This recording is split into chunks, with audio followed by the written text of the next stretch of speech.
कांग्रेस को सता रहा 2020 का भूत, कांग्रेस नहीं भरवाएगी एफिडेविट, शपथ पत्र फॉर्मूले पर बैकफुट पर कांग्रेस, कांग्रेस को सता रहा दल बदल का डर। कांग्रेस ने निकाय चुनाव में बगावत रोकने के लिए जिस फॉर्मूले को अपनाया था, अब उसको ही लेकर वो बैकफुट पर है। कांग्रेस ने अपनों के बागी होने के डर से दावेदारी जताने वाले कार्यकर्ताओं से शपथ पत्र लेने का तरीका निकाला था, लेकिन अब कांग्रेस ने अपना फैसला बदल दिया है। दरअसल 2020 का सबक कांग्रेस अभी तक भूल नहीं पाई है। दल बदल का खेल अभी तक जारी है, तो निकाय चुनाव से पहले युवा कांग्रेस के प्रदेश अध्यक्ष विक्रांत भूरिया भी अपनी ही पार्टी के कार्यकर्ताओं को विश्वासघात नहीं करने की नसीहत दे चुके हैं। नहीं, असल में क्या हुआ है, ये पूरे मध्य प्रदेश का संदर्भ नहीं है। सिर्फ भोपाल के अंदर जो हमारी स्थानीय कमेटी, हमने चयन समिति बनाई थी पार्षदों की और महापौर का चयन की, उन स्थानीय नेताओं को लगा होगा कि यहाँ इस तरह का किया जाना चाहिए, लेकिन जब हाईकमान से चर्चा हुई शीर्ष नेतृत्व से, तो उन्होंने कहा इस तरह की कोई ज़रूरत नहीं है इस तरह का शपथ पत्र भराने की, तो शायद वो ड्रॉप कर दिया। मेरा ये कहना है कि जो कोई लोग बीजेपी को मदद करना चाहते हैं या फिर अगर उनको टिकट नहीं मिलता है तो बीजेपी में शामिल हो जाएंगे, तो मैं उन सबसे ये बोलना चाहूंगा, अगर आप कल जाते हैं तो आज चले जाएं, पर पीछे से किसी की तरफ से विश्वासघात मत करो। कांग्रेस में दल बदल की स्थिति पर नजर डालें तो पिछले 2 साल में कांग्रेस के 27 विधायक दल बदल कर चुके हैं। सबसे पहले मार्च 2020 में दिग्गज नेता ज्योतिरादित्य सिंधिया के साथ कांग्रेस छोड़कर 22 विधायक बीजेपी में शामिल हुए। सत्ता परिवर्तन हुआ तो जुलाई 2020 में फिर दल बदल की हवा चली। कांग्रेस के 3 और विधायक प्रद्युम्न सिंह लोधी, सुमित्रा कासडेकर और नारायण पटेल बीजेपी में पहुंच गए। अक्टूबर में विधायक राहुल लोधी ने कांग्रेस छोड़ दी। इसके बाद कांग्रेस विधायक सचिन बिरला बीजेपी के साथ हो गए। वहीं निकाय चुनाव से ठीक पहले पूर्व विधायक विश्वमित्र पाठक ने कांग्रेस को अलविदा कह दिया। इधर कांग्रेस के शपथ पत्र फॉर्मूले पर बीजेपी निशाना साध रही है। बीजेपी का कहना है कि कांग्रेस पार्टी को अपनी नीति में जो कमी है उसे दूर करने के लिए कदम उठाना चाहिए। कांग्रेस कार्यकर्ताओं का विश्वास खो बैठी है। कांग्रेस वो पार्टी है जिसको पूरे मध्य प्रदेश ने देखा कि वो शपथ पत्र भरवाने से पहले कपट पत्र लिखते हैं। पिछले विधानसभा चुनाव में उन्होंने जो कपट पत्र बनाया उसका परिणाम उनके सामने आया। जनता को उन पर विश्वास नहीं है और उनको अपने कार्यकर्ताओं पर विश्वास नहीं है। एक पूरी नौटंकी मंडली हो गई है। भाड़े के लोगों को इकट्ठा करके नौटंकी करना, ये कांग्रेस की फितरत हो गई है। कांग्रेस में विश्वास, कांग्रेस में श्रद्धा, कांग्रेस में सदाचार, कांग्रेस में नवाचार, इसके लिए कोई स्थान नहीं बचा है। कमलनाथ जी जब तक हैं तब तक उनकी शपथ ये है कि पूरी कांग्रेस को समाप्त करके विदा लूंगा। राजनीतिक विश्लेषकों का मानना है कि बीजेपी और कांग्रेस में यही फर्क है। कांग्रेस को अपने कार्यकर्ताओं पर विशेष निगरानी करनी पड़ती है, क्योंकि 2020 में उनका सत्ता से बाहर होने का सबसे बड़ा कारण दल बदल ही था। ऐसे में कांग्रेस निकाय चुनाव में भी पिछली गलती को फिर दोहराने के मूड में नहीं है। लेकिन कांग्रेस के सामने निकाय चुनाव में पार्टी को एकजुट करना और नेताओं को रोक कर रखना, ये बड़ी चुनौती होगी। नमस्कार, मैं हूं शरद द्विवेदी और आज का हमारा मुद्दा है कांग्रेस का बगावत फैक्टर। ये बिल्कुल सही बात है कि दुनिया में कुछ चीज़ें स्टाम्प पेपर पे या शपथ पत्र पर लिख कर दी नहीं जा सकती हैं। जैसे मैं आपसे बहुत मोहब्बत करता हूँ, नहीं शरद जी, शपथ पत्र दीजिए इसका। अगर विवाह के गठबंधन के समय पत्नी पति से और पति होने वाले पत्नी से ये मांग लें कि नहीं, इसके साथ आपको शपथ पत्र भी देना होगा, 7 फेरे जो है। दोस्ती करते वक्त शपथ पत्र नहीं लिया जाता। पेरेंटिंग यानी माता पिता बच्चे से नहीं लेते, बच्चा माता पिता से नहीं लेता, या बालिग होने के बाद आदान प्रदान नहीं होता। लेकिन ये समस्या बड़ी गहरी है। मुझे नाम नहीं ध्यान आ रहा है, लेकिन मुगलों के पीरियड में भारत के एक बहुत ही प्रतापी शासक से जब पूछा गया कि सब तरफ तो बड़ा चिंता रहती है कि आपके सैनिक या आपके सेनापति मुगलों के साथ न मिल जाएं, डर की वजह से, प्रलोभन की वजह से, आपके यहाँ ऐसा क्यों नहीं होता? तो उन्होंने कहा मैंने इनके ज़मीर को ज़िंदा किया है और इनको ये बताया है कि आप अपने राज्य के लोगों, इनकी रक्षा के लिए आपने ये शपथ ली है। कांग्रेस ने ये जो किया, इससे कांग्रेस छोटी नहीं हो गई। एक दृष्टि, एक सोच, एक चिंता कांग्रेस के इस फैसले के पीछे झलकती है और निश्चित तौर पर उस पार्टी को चिंता करने का पूरा अधिकार है जिसने दल बदल नाम की इस बीमारी को अपने ही शरीर में बहुत तेज़ी से फैलते हुए बीते समय में देखा है।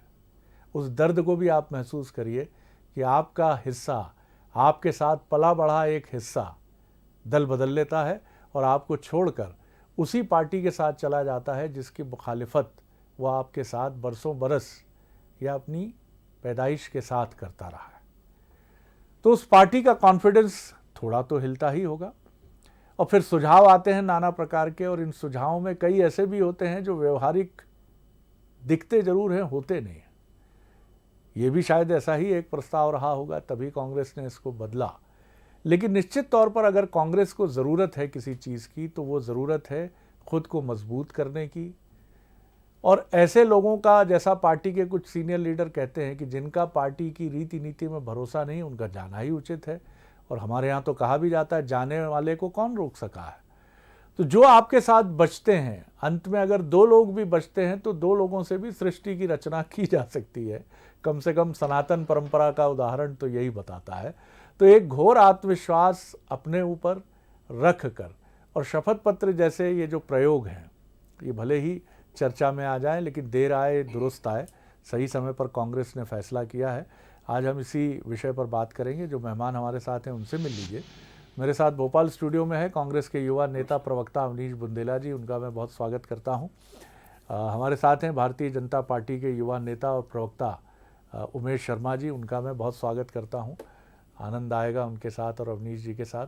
और सबसे महत्वपूर्ण आज के हमारे थर्ड एम्पायर हैं, तटस्थ प्रेक्षक हैं गिरीश उपाध्याय जी, जो लंबे अंतराल के बाद और काफ़ी अनुनय आग्रह के बाद अपनी मसरूफियत के बीच में से हमारे लिए समय निकाल पाए हैं। बहुत सुखद अनुभव है उनको अपने बीच में पाकर, क्योंकि एक राजनीतिक टिप्पणीकार के तौर पर मुझे कहने में संकोच नहीं कि मैं उनका शिष्य हूँ, लेकिन एक राजनीतिक टिप्पणीकार के तौर पर मैं उनका बहुत आदर करता हूँ, क्योंकि न सिर्फ उससे मैंने सीखा है, बल्कि वो एक ऐसा दर्जा है जिसके बारे में शब्द मेरे गौण हो जाते हैं।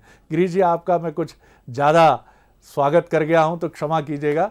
बहुत बहुत धन्यवाद, आप जुड़े। सबसे पहले आपकी टिप्पणी इसी रूप में अपेक्षित है कि किस तरह आप देखते हैं आत्मविश्वास जब थोड़ा हिलता डुलता है तो कई बार हमारे निर्णय ही आईना मुझसे मेरी पहली सी सूरत मांगे, मेरे होने की निशानी मांगे।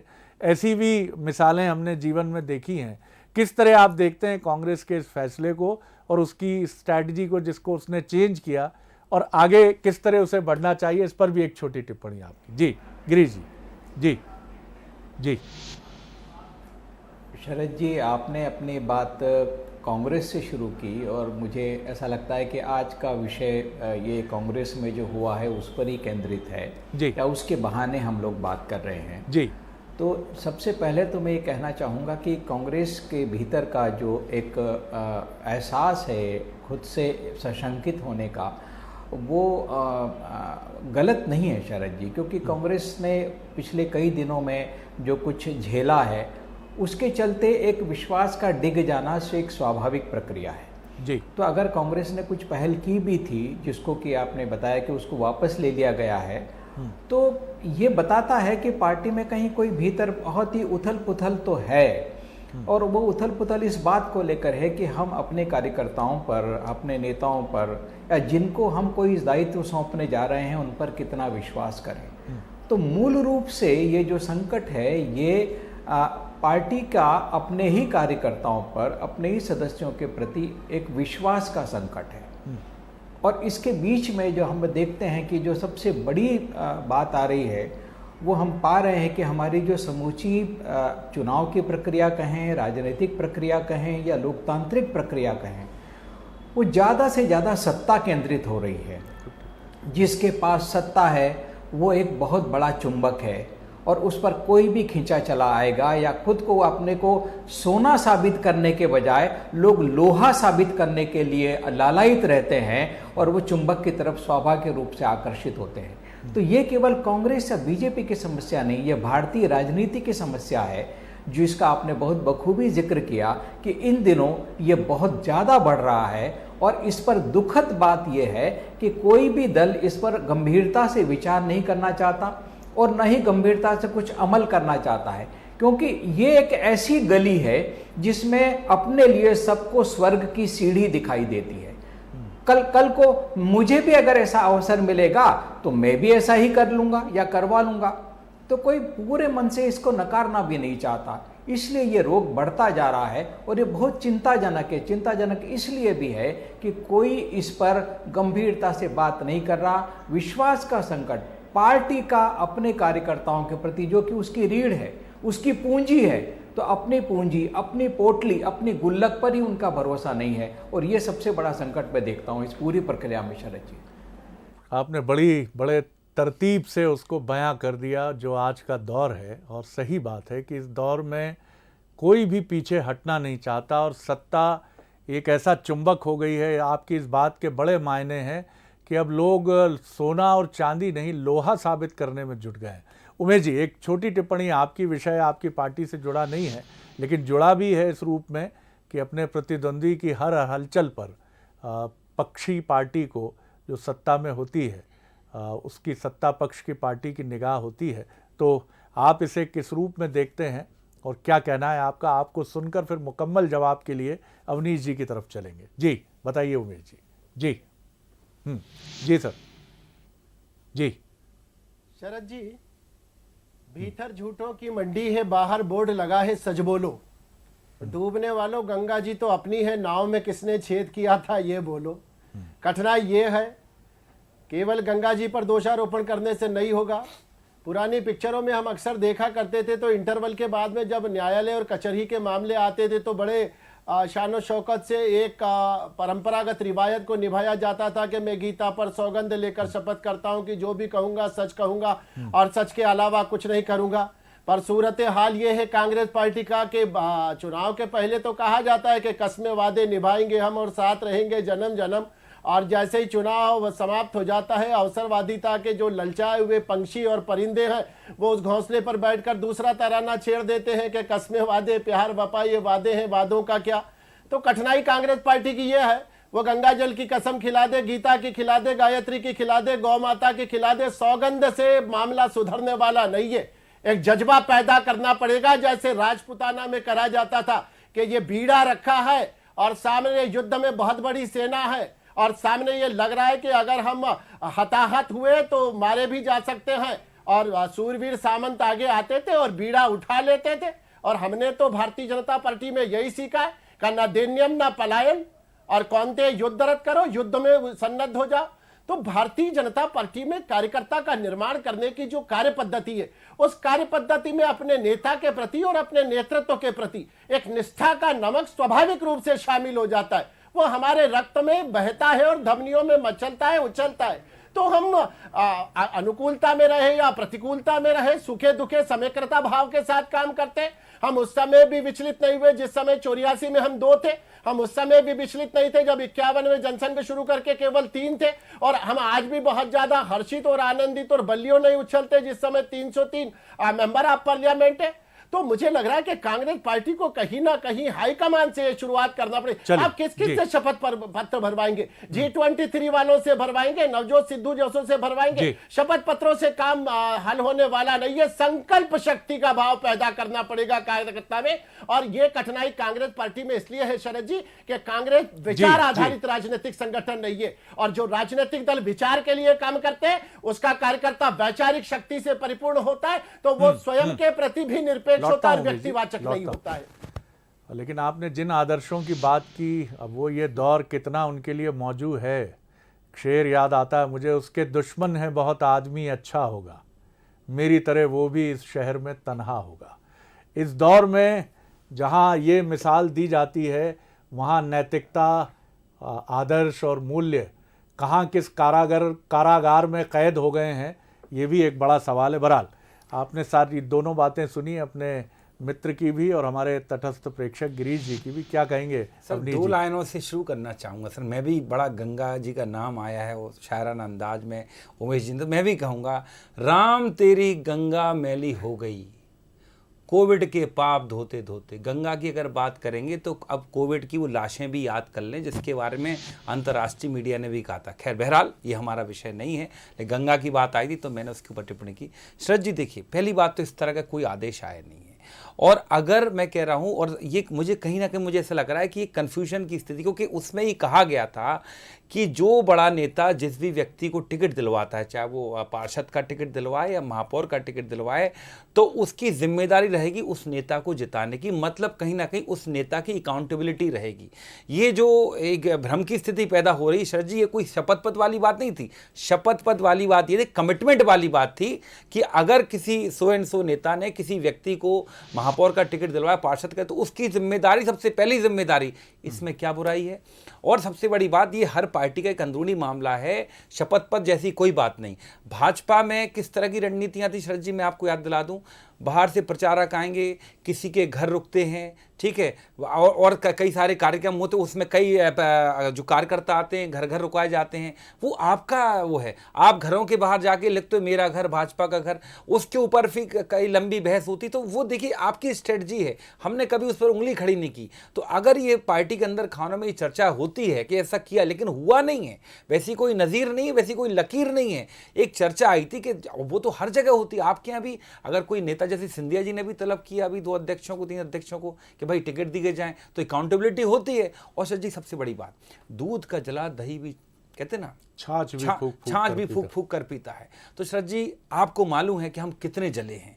और खासकर जो भाजपा ने नया कल्चर स्टार्ट किया है ना, resort culture, hotel culture. Gurugram के तो ऐसा लगता है 2-3 होटल खरीद ही लिए, सीधे लीज पे ही ले लिए 10-12 साल के लिए, कि बिल्कुल ले जाके लेकिन उसमें। कांग्रेस शासित सरकारों में भी रिसोर्ट में रुकते हैं। सर, छत्तीसगढ़ में रुके हैं सर लेकिन हरियाणा से आए हुए कुछ लोग रुके हैं। आदरणीय शरद जी, लेकिन उन रिसोर्टों से वैसे वीडियो नहीं आते हैं जैसे वीडियो बेंगलोर से आए। और यहाँ राज्यपाल से हम आग्रह करते हैं साहब कि उनको आप बिल्कुल शून्य करो, जो विधायक वहां बैठे हैं, लेकिन उनको नहीं शून्य। ये यहाँ पर कहते हैं ना, चीरहरण होता है संविधान का, संविधान की मर्यादाओं का चीरहरण देखा है हमने, इसी मध्य प्रदेश में देखा। ठीक है साहब, आपने किसी कारण से हमारी सरकार, क्योंकि मध्य प्रदेश के लिए नियम अलग और वहीं महाराष्ट्र में सरकार गठन करने के लिए नियम अलग शरद जी, कर्नाटका के लिए नियम अलग।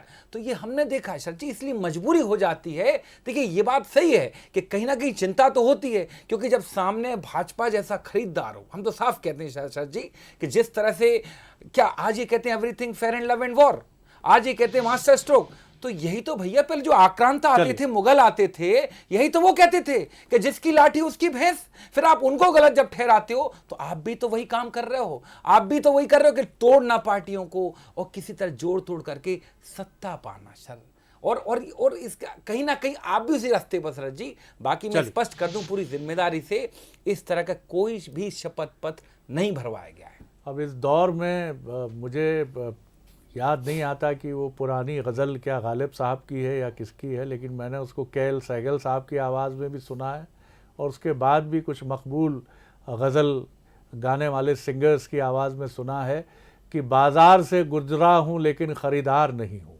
अब ये बड़ा मुश्किल है कि व्यक्ति बाज़ार से गुज़रे और ख़रीदार ना हो। ये आप बड़ी त्याग मूर्ति जो बातें आप कर रहे हैं, लेकिन कई मैसेज भी हैं। गिरीश जी, बड़ा प्रश्न एक ये भी है कि इससे कौन अछूता हो सकता है, और जैसे जैसे आपकी हवेली बड़ी होती है, शायद उस बड़ी हवेली में वैभव के साथ कुछ अनिवार्य बुराइयां भी आना शुरू हो जाती हैं। कांग्रेस की हवेली बड़ी थी, इसलिए शायद उस हवेली में आज़ादी के बाद के उसके 40 साल के शासन में अगर बहुत कुछ अच्छा रहा है तो बहुत कुछ ऐसा भी रहा है जो अच्छा नहीं है, और जो अच्छा नहीं है आप उसका परिणाम आगे जाकर कहीं ना कहीं आपको उसका दो-चार आपको होना ही पड़ता है। चुनौती आज ज़रूर कांग्रेस के लिए है, लेकिन अब बीजेपी की हवेली भी बड़ी भी हो रही है, भव्य भी हो रही है, और शायद वो चुनौतियां या जिनको आप अनिवार्य बुराइयां कहते हैं सत्ता की, वो वहां भी आ रही हैं। दोनों के बरक्स आप इसको कैसे देखते हैं इस सवाल को? जी गिरीश जी, गिरीश जी, जी जी। देखिए शरद जी, मैं आपकी बात को आगे बढ़ाऊंगा। आपने कहा कि बाजार से गुजरा हूँ, खरीदार नहीं हूँ जी। लेकिन इन दिनों तो कुछ लोग बाजार में गुजरे बिना घर बैठे ही खरीदार बन बैठे हैं। तो अब उनका क्या करें हम। जी जी जी। और दूसरा ये पहले होता था। देखिए, पार्टी क्यों ज्वाइन करता था कोई भी व्यक्ति, वो एक विचार के प्रति अपनी निष्ठा जताता था, कुछ आदर्शों के प्रति अपनी निष्ठा जताता था। तो एक विचार और आदर्शों को लेकर हम पार्टी के साथ कोई भी व्यक्ति जुड़ता था। मुझे लगता है तो उस बात में बहुत कमी आई है। अब पार्टी से या किसी संगठन से जुड़ने के कारण बहुत अलग हो गए हैं। वो निजी स्वार्थ हैं, वो सत्ता है और सत्ता के जरिए मिलने वाला लाभ है। इसको कहने में मुझे कोई संकोच नहीं। एक समय में पार्टी को अपनी माँ कहा जाता था कि पार्टी मेरी माँ है। अभी भी कभी कभी आपको ये जुमला सुनने को मिल जाता है, लेकिन इसको मैं दूसरे तरीके से कहना चाहूँगा शरद जी कि आपने कहा, अभी इस जिक्र भी आया, एक पुरानी फिल्म का बड़ा अच्छा डायलॉग है। वो उसमें कहते हैं कि दूध का जला छाछ को भी फूंक फूंक कर पीता है। तो उसका जवाब आता है कि अफसोस कि लोग दूध से भी जल जाते हैं। तो लेकिन इसको मैं किसी दूसरे अंदाज में कहूँगा कि आज स्थिति है कि पहले लोग पार्टी को अपनी माँ कहते थे और अफसोस कि इन दिनों लोग अपनी माँ तक बदल लेते हैं। तो ये राजनीति का चरित्र हो गया है और इसमें कोई भी दल अछूता नहीं है शरद जी, और कोई भी ऐसा नहीं है जिसको इसके घाव न मिले हों। आज हम कांग्रेस की बात भले ही कर लें, लेकिन पश्चिम बंगाल में जो हुआ उसमें भारतीय जनता पार्टी को भी घाव मिले हैं। चुनाव से पहले एक बड़ा जत्था था जो इधर आया और चुनाव के बाद एक बड़ा जत्था में से बहुत बड़ा टुकड़ा वापस चला गया। तो कहीं न कहीं इस पूरी प्रक्रिया पर सारे दलों को सोचना होगा कि क्या ये राजनीति इसी तरीके से चलती रही तो दलों का, संगठनों का, विचार का, आदर्श का, नैतिकता का क्या होगा, लोकतंत्र का क्या होगा। फिर ये सारी उछल कूद उसी सत्ता के जरिए होती रहेगी, सत्ता के लिए होती रहेगी और कोई दल इससे अछूता नहीं बचेगा। और वो समय हम ना आने दें कि मैंने जिसको कहा कि अफसोस कि अब लोग माँ भी बदल देते हैं। तो कम से कम हम जिसको हम माँ कहते हैं उसके साथ तो खड़े हों, इतना मादा तो हम रखें। यही कहना मुझे। जी जी। उमेश जी, बहुत गंभीर बात कही है गिरीश जी ने। और आपकी पार्टी में आने वाले कुछ नेता, मैं नाम नहीं लूँगा, और उसके बाद जाने वाले कुछ नेता, उनका ये भी कहना रहा कि ये वो पार्टी नहीं थी जो किसी समय होती थी, और वो कुछ उस समय के शीर्ष नेताओं का भी नाम लेते हैं कि ये वैसी पार्टी नहीं रही। जाहिर तौर पर जब कोई व्यक्ति बदलाव करता है तो कोई ना कोई ठीकरा सर फोड़ने के लिए ढूंढ ही लेता है कि ये कारण था भैया, इसकी वजह से हम चले। निश्चित तौर पर विचारों का आदान प्रदान और विचारजन्य परिवर्तन बहुत कठिनाई से होते हैं, बहुत मुश्किल से होते हैं। आज आप उसका एक केंद्र बन रहे हैं, लेकिन क्या इसके साथ ये चिंता और ये आशंका नहीं है कि कहीं ये आगे जाकर कुछ बाहर से आने वाले ऐसे अनिवार्य दुर्गुणों को भी कहीं बीजेपी में न स्थान मिल जाए जिसकी वजह से पार्टी के सामने चुनौती हो? जी उमेश जी। जी उमेश जी। जी शरद जी, एक तो मैं आज आपको विशेष रूप से धन्यवाद ज्ञापित करने का मेरा मन है और मैं बहुत कृतज्ञता ज्ञापित करता हूं। आपने आज गिरीश जी भाई साहब को बिठाकर ऐसी स्थिति बना दी है कि हम स्वामी हरिदास के आश्रम के बाहर खड़े बेजू बावरा हो गए और मन तड़पत हरि दर्शन जैसा। क्या दार्शनिक भाव से वो सारी सत्यता को बहुत निर्ममता के साथ उजागर कर रहे हैं और उनके शब्दों की शालीनता में चुभन है, पर बहुत आनंददायी चुभन है। मैं सत्यता पूर्वक इस बात को स्वीकार करता हूं कि सत्ता पक्ष का भोजन जब तैयार करा जाता है तो थोड़ा सा तेल मसाले ज्यादा होते हैं और स्वाभाविक रूप से वो कोलेस्ट्रॉल भी बढ़ाते हैं और शुगर डायबिटीज भी बढ़ा देते होंगे। पर यह विश्वास रखिए कि हम पथ्य और अपथ्य का पालन करने वाले दल के लोग हैं शरद जी। हम जानते हैं कि तेल चिकनाई है और मिर्च मसाला तेज है क्योंकि सत्ता पक्ष का बना हुआ भोजन है। फिर भी ये पर्याप्त सावधानी तो रखते हैं कि थोड़ा सा आहार कम लेंगे तो थोड़ा सा मन नियंत्रित रहेगा। ये बात सत्य है कि ये विकार सभी राजनीतिक दलों में आते हैं। पर हमारा एक और मानना है शरद जी, द्वितीय सरसंघ चालक प्रातः स्मरणीय गुरुजी एक बड़ी अच्छी बात कहा करते थे।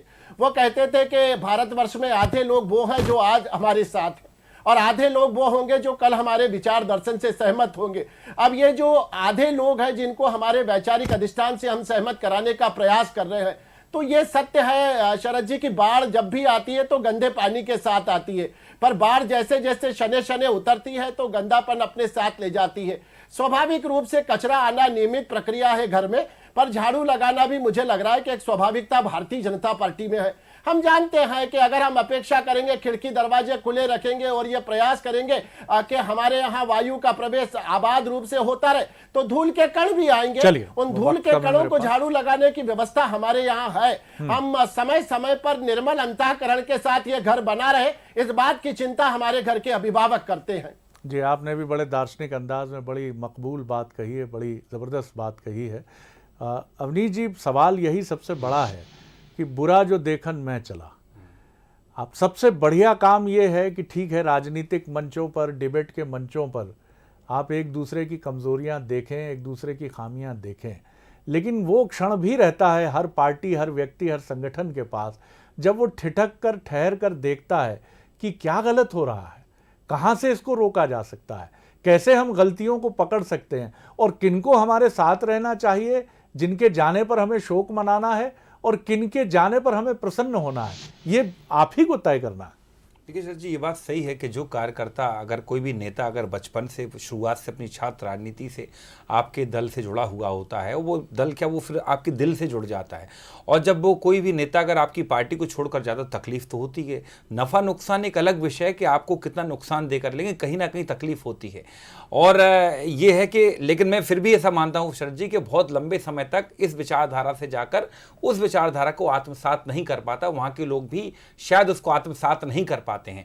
और बाकी मैं आज उमेश जी का अभिनंदन करूंगा, उन्होंने स्वीकार किया कि सत्ता पक्ष का खाना थोड़ा ज़्यादा मसालेदार होता है, चटकारेदार होता है। शायद इसीलिए जो वर्तमान में युग चल रहा है भारत में, जो मोदी सरकार में, शिवराज सरकार में, शायद इसीलिए 80 करोड़ लोगों को 5-5 किलो के खाने के पैकेट देने पड़ रहे हैं, क्योंकि सत्ता पक्ष ज़्यादा मसालेदार खाना खा रहा है। अब बचे नहीं रहा, विपक्ष के लिए कहें या आम जनता के लिए कहें शरद जी। बाकी आखिरी बात कहूँगा शरद जी, बड़ी अच्छी बात मैं ये हो जाए, जो शपथ पत्र की बात चली थी शरद जी, जब शंकर सिंह वाघेला सरकार थी गुजरात में, कांग्रेस की सरकार थी, उस समय भाजपा में बड़ी उथल पुथल मची। उस समय मोदी युग नहीं आया था गुजरात में, तो उस समय ये ऑन रिकॉर्ड है कि इन्होंने राज्यसभा चुनाव के लिए अपने विधायकों से बाकायदा 1-1 हज़ार रुपए के प्रोमिसरी नोट भरवाए थे कि कोई भी व्यक्ति पार्टी के इतर वोट नहीं देगा। विप तो जारी हुई था, और साथ में इन्होंने जाकर गंगा जली भी उठवाई थी मंदिर में जाके। हमने तो ऐसा नहीं किया।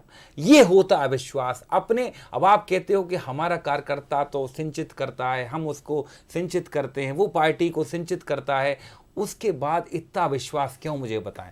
आप भी साहब बड़ी पुरानी पार्टी हैं, अगर शंकर सिंह वाघेला युग में भी अगर ये स्थिति रही, मुश्किल से अभी देखा तो 20 साल पुरानी बात, तो मुझे लगता है कहीं ना कहीं आपको सोचना चाहिए।